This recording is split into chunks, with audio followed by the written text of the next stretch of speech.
j'ai nommé Tchakala, qui prend les mineurs, les enfants dans les berceaux. On nous a dit qu'ils avaient un problème de couple, mais sauf que nous, on n'en a rien à foutre. Que ce soit du buzz ou la réalité, franchement, je vous avais dit que cette Tchakala-là, c'est une femme très impulsive. Et puis, le mboma qu'elle a dans son ventre, là, ça l'agite. Parce que j'aurais entendu que le petit jeune oppose à Kepokere, le petit, je pense que je vais rester encore en position couchée, hein, parce que mine de rien, je perds mes forces, là. Je suis en train de me vider de mes énergies. Le petit Pouya Kepokere, qu'elle est partie prendre au Cameroun, là. Je vous avais dit ici, là, que, sauf si c'est la femme de votre vie, une femme que vous avez connue étant jeune, vous êtes venu en Occident et vous partez la chercher en Afrique. Ne prenez ou l'homme. Ne prenez plus les gens là en Afrique. Les gens là, ils ont dépassé, ils ont débloqué un autre niveau que c'est pas possible quoi. Vous entendez? Tchakala VIP qui est une femme très controversée, une roublade, une gougandine des débits de bois. C'est ici clair et important et à noter que lorsque vous êtes sur les réseaux sociaux, de faire attention à votre vie privée. Il faut faire la différence entre la vie privée, la vie sociale, la vie professionnelle, la vie familiale, la vie secrète. Parce que les réseaux sociaux que vous voyez là, derrière les écrans, il y a certaines personnes qui, c'est le diable qui est derrière les écrans, hein. Une facette comme Tchakala.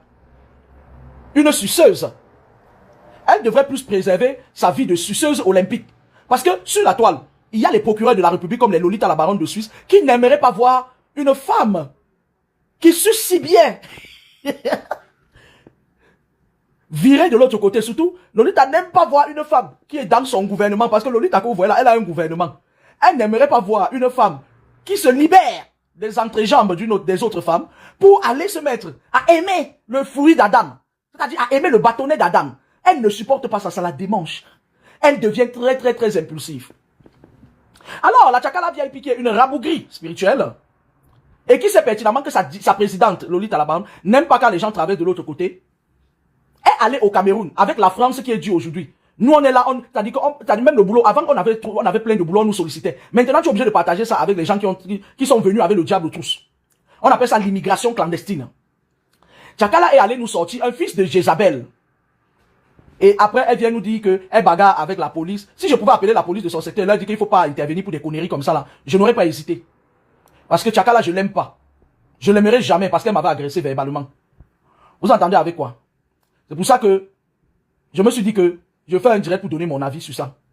Moi, je voulais dire à Tchakala VIP que va en enfer voir si nous y sommes. Et moi, je donne mon avis toujours quand ça finit de caqueter. D'accord? Et entre autres,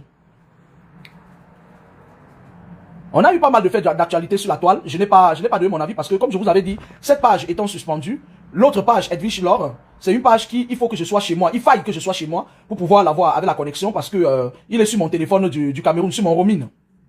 Les élections se sont passées au Cameroun. Le Cameroun, c'est un pays qui a été sous occupation française.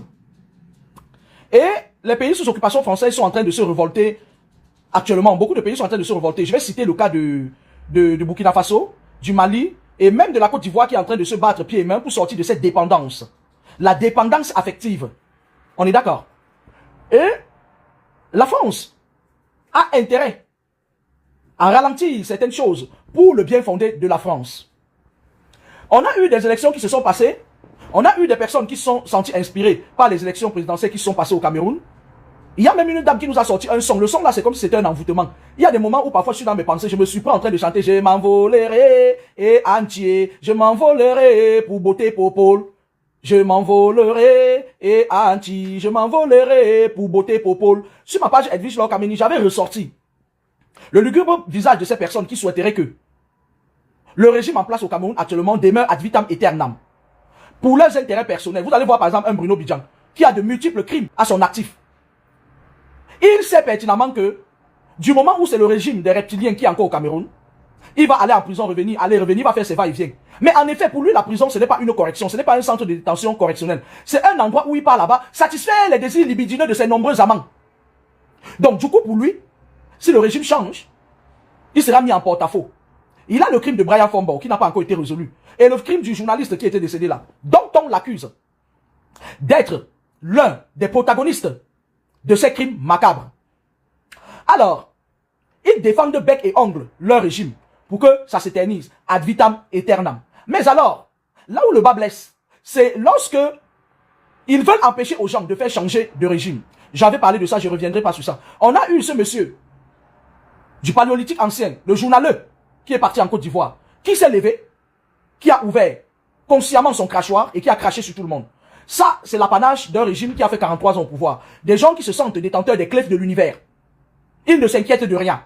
Le pays leur appartient. Maintenant, quand on revient aux élections présidentielles, si je m'en tiens au fait que le Cameroun est très étroitement, très amis, liés. Ils ont un pacte de sang, de lien avec la France. Je pense que lorsqu'on idolâtrie quelqu'un, on devrait copier ses manières. En France, je vais vous dire, une élection ne met pas 15 jours pour passer en délibéré. C'est pas possible. Vous avez vu, dès qu'on fait les élections, au lendemain du scrutin, on nous dit qui est le président de la République du pays. Ça se passe comme ça ici en France. Sauf que nos dirigeants africains, ils veulent embastiller les gens qui osent se lever. Ils veulent aussi ne rien faire dans leur pays et venir se soigner en France. Venir se soigner. Mais alors, la question dont je me pose, c'est que ceux qui restent qui sur le coup de l'urgence se soignent là-bas. Il y a des docteurs qui sont dans l'opposition. Je m'arrête là. Vous savez que tout ce qui dure, c'est-à-dire quand on met une pause à quelque chose, ça veut dire qu'ils sont en train de tripouiller. Ils sont en train de faire leur messe noire. Ils sont en spiritualité. Lorsque, je vais vous dire, même quand vous avez un problème avec quelqu'un qui s'échauffe, vous vous calmez. Le silence va contraindre la personne qui est en face de vous à se taire. Et lorsqu'il se tait, maintenant vous pouvez choisir de le recadrer ou bien de lui dire ce qui ne va pas. On appelle ça la stratégie communicationnelle avec des personnes qui ont les esprits échauffés. Donc, lorsqu'il laisse le temps passer et après ils partent ramasser les enfants des gens au bord des routes, dans les quartiers, ils partent les embastiller parce que le slogan du régime en place au Cameroun, c'est enfermer les gens qui ne sont pas d'accord avec le régime en place. Lorsqu'ils font ça, c'est pourquoi faire? C'est pour laisser que les esprits qui étaient échauffés se calment. C'est des étriqués, hein, c'est des gens qui sont, voilà, ils savent, ils ont appris à vous connaître, ils ont compris que vous êtes sur le coup de l'émotion, ils ont compris que vous n'avez aucune capacité de faire un bloc pour bloquer toute leur machine qu'ils mettent en place. On est d'accord. Ils ont compris que le Cameroun, c'est un peuple de gros bavards. Le Camerounais bavarde, mais au bout de la ligne, il ne dit rien de bon. Le Camerounais est jaloux, le Camerounais est anxieux, le Camerounais aime marcher sur les pieds de son compatriote. Ça reste encore ma pensée, c'est-à-dire c'est ce que je pense. Ne jetez pas une fatwa contre moi parce que je dis ça. C'est ce que je pense. Donc, compte tenu du fait qu'ils ont compris qui est le Camerounais et comment il fonctionne, son mode fonctionnel, ce n'est pas un peu, c'est-à-dire, quand je parle du Cameroun, je parle du 70%. Parce que les 30% que représentent les nordistes, je vous avais expliqué sur ma page Edwige Law, je vous avais dit que vous avez vu comment le nordiste, lui, il a la capacité c'est-à-dire, ils ont la capacité de se rassembler. Le nordiste, ayant vécu dans le nord du Cameroun, presque toute une partie de ma vie, l'homme nordiste, quel que soit le problème qu'il a avec son frère, il a une capacité assez spéciale de se rassembler avec son frère autour d'un plat de couscous, avec de la viande grillée et un peu d'huile dedans, et de dire que non, on soutient d'abord notre frère. Il y a aussi un peu les Bamouns qui font ça, et les Bafang. Il y a les nordistes, les Bamouns et les Bafang. Les Bafang, eux, ils ne sont pas soudés, mais ils ont la capacité de casser, c'est-à-dire c'est des gens qui sont imprévisibles. Avec eux, il faut s'attendre à tout. Mais le nordiste, lui, et le Bamoun, ils ont cette capacité de souder. Vous avez vu l'amant de la chanteuse Chakala VIP, qui, dès qu'elle a commencé à se lever, tous ses frères Bamoun se sont levés, ils ont ouvert un panel et ils sont en train de laver l'image de leur frère. Et ils vont amener leur frère, comme c'est d'abord un tchèlè, il va aller demander lui le ngunda. Il aura son ngunda. Et Chakala VIP, pendant ce temps, elle est en train d'appeler ses nombreux et multiples marabouts, qui sont dans les 4 coins du monde. Elle, ça dit parce que c'est des filles qui ne peuvent pas respirer si le marabout n'a pas toussé. Donc, c'était une façon d'expliquer cette problématique que le Camerounais a. L'Ivoirien, lui, moi, je l'ai toujours admiré parce qu'ils ont également cette capacité de se rassembler pour leurs intérêts. Mais le Camerounais n'est pas encore prêt. Même l'air du verso n'a pas réussi à nettoyer le cerveau de l'homme camerounais. L'homme camerounais regarde son frère, son compatriote comme un chien de faïence. D'accord? Son compatriote, c'est la personne à battre. Ils sont dans une vuvuzela à outrance. Ils sont dans la vuvuzela à outrance. Et donc, nous n'y sommes pas encore.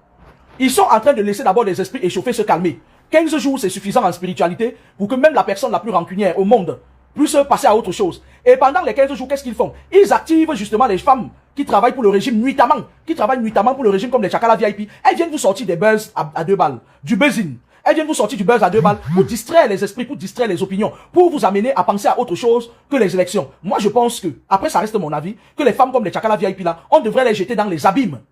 Les abîmes là où l'architecte de l'univers avait jeté Lucifer. C'est là-bas qu'est sa place. Moi, je n'ai aucune empathie pour elle. Franchement, considérez ça comme une non-assistance à personne en larmes. Moi, je n'ai aucune empathie pour des femmes comme ça. Tu ne peux pas avoir 60 ans. Parce que les femmes que vous voyez là, les femmes de l'Occident là, avec les bosses sur leur fesses là, elles ne se soucient pas des bosses qu'elles ont sur leur fesses. Elles aiment prendre les enfants qui crient à peine. Un enfant qui son pénis vient d'être circoncis. Parce qu'elles ont besoin de rajeunir. En tant que de l'Europe, Chakala n'a pas 48, elle a 60 ans. On est d'accord. elles veulent toujours aller pervertir la jeunesse, c'est-à-dire des jeunes qu'on a d'abord fini de tuer leur au pays là-bas. Elles ramassent, c'est ça qu'elles ramassent. Mais cette Tchakala, tu veux nous expliquer que le gars bande de mou. Tu es parti prendre un gars qui bande de mou pour venir, hein? Question. Tu estimes qu'un garçon qui tu as dépensé des millions pour le faire venir en France, tu nous dis, tu veux nous faire croire qu'il a perdu sa libido, la libidine, ça ne va pas. Et tu es quand même allé le prendre. Tu as eu le temps d'avoir des rapports sexuels avec lui au Cameroun. Et tu n'étais pas parce que moi je peux pas dépenser mon argent. En tant que sapiosexuel, après l'intellect, je regarde le bas-ventre. Ngondensi kwazo, ngondato shuzandensi kwazo fele. Ta wu porno kwazo mansinji oba ngonno aussi. Ngondem mo va fulkan, ngondem mo fulkan. Tu n'as pas eu le temps de te rendre compte que le gars bandait mou au Cameroun, tu l'as ramassé, tu as mis dans l'avion pour venir nous polluer l'air ici en France. On était tranquille, on t'a rien demandé. Tu peux prendre un tchèle de cette temple-là. Un gars que, pour y a fracassé tennis, tu viens nous imposer ça ici en France. Un gars qui tu dis qu'il est inculte. Au Cameroun, tu l'avais pas entendu parler français? Parce que moi, je ne peux pas, je ne touche pas à un homme qui est inculte, moi. Toi, tu es un homme inculte, tu vas venir ajouter ton incultisme sur le mien. C'est pas possible que deux muets soient dans une même maison. Je n'accepte pas ça. Je préfère être sapiosexuel, aguerri, et gérer ma sapiosexualité tranquille. Alors, ce sont des femmes comme Tchakala comme ça que le régime en place, ils appuient sur son bouton. Elles viennent nous faire du buzz pour nous distraire. Et pendant ce temps, ils sont en train de fabriquer, c'est-à-dire ils sont en train de préparer ce qu'ils vont venir vous raconter. Sinon, mes très chers amis et très chers bien-aimés, ils auraient proclamé les élections présidentielles depuis. Vous avez constaté que tout l'engouement, le buzz qui était autour des élections présidentielles cet été, non? C'est comme ça que le gouvernement fait. Insulter leurs compatriotes. Rabaisser. Voilà le régime en place qui est en train de vous tourner en brique. On fait comment? Vous faites comment? Après le buzz de Tchakala VIP, il y a un autre rabougri qui viendra nous sortir un autre buzz. Et on est un pays qui tourne dans le buzz. Quand vous êtes dans le buzz à outrance, à quel moment je serai maire? À quel moment je vais occuper mon poste de député de la nation? Je vous pose la question. Hein? À quel moment voulez-vous que j'occupe mon poste de maire de Bakou ou de député de Ngamdere si vous vous comportez comme ça? C'est une question très simple et limpide que je vous pose. Moi, je suis dans la logique. Je suis une personne qui, c'est-à-dire que je suis en couple avec la vérité. Je vis en couple avec la vérité. Moi, c'est-à-dire la vérité, mon combat. D'accord? On est d'accord? Et c'est justement le fait est que je dis des vérités très crues qui peut agacer les uns les autres. Mais ça, on a dépassé ça. Ok? Ils sont en train de tourner, de voir ceux qui partent faire leur dialyse, ceux qui partent faire la vidange de reins, ceux qui partent mettre le silicone sur leur mangue, ceux qui sont... Ils prennent le temps parce que le régime en place ne vous respecte pas. Le régime en place considère que le peuple camerounais ne mérite aucun respect. Parce que un peuple qui est respecté et respectable, on ne peut pas autant jouer avec vos émotions ainsi. Et là où le bas me blesse encore, c'est que vous cherchez, c'est-à-dire vous visez les personnes qui n'ont rien à voir avec la situation qui se passe. C'est-à-dire parfois vous vous perdez dans vos combats. Ok? Parce que j'avais fait une analyse logique de la situation actuelle au Cameroun sur ma page Edwige Law. J'avais dit que le gouvernement n'avait que deux choses à faire. Soit ils vont faire comme d'habitude, ils vont demander aux vieux de rester encore là-bas, puisque le vieux n'a plus toutes ses facultés intrinsèques. Et l'armée va prendre le pouvoir, parce que le jeune qui doit normalement prendre le pouvoir, il faut des gens qui sont honnêtes, débonnaires et philosophes, pour pouvoir amener ce jeune au pouvoir. Et comme ils savent que vous êtes émotifs, ils sont capables d'outrepasser ce jeune-là et de vous faire languir encore pendant beaucoup d'années. Soit ils s'entendent entre eux les fraternes là-bas, soit ils s'entendent dans la fraternité, ils donnent le pouvoir à Chiroma, il vient faire sa part. Et il s'occupe de nous conduire à la transition. D'accord? Excusez-moi, je me suis réveillé là. Et j'ai encore des cernes. Après le direct, je vais me rendormir parce que moi je dors à compte-gouttes. Je repose ce soir. D'accord? On ne peut pas être dans un pays ayant autant d'esprit de lâcheté et croire que ça va bouger les lignes. Regardez un peu à Garoua. Dès que les gars ont commencé à sortir, ils viennent avec les mami wata, ils viennent avec les trucs là, ils commencent à pulvériser, ils commencent à balancer les gels lacrymogènes sur les gens et tout. C'est-à-dire que, si vous avez constaté, au lendemain des scrutins, le régime en place a paniqué. Ils ont paniqué parce que eux, la seule chose qui les fait paniquer, c'est de perdre le pouvoir. Mais alors, ils finiront par perdre ce pouvoir. Qu'ils le veuillent ou pas, ils finiront par laisser ce pouvoir. Mais, je suis déçu parce que je n'aimerais pas qu'ils laissent ce pouvoir après beaucoup d'années parce que il y a une autre sorte de laisser le pouvoir là qui n'est même plus bon.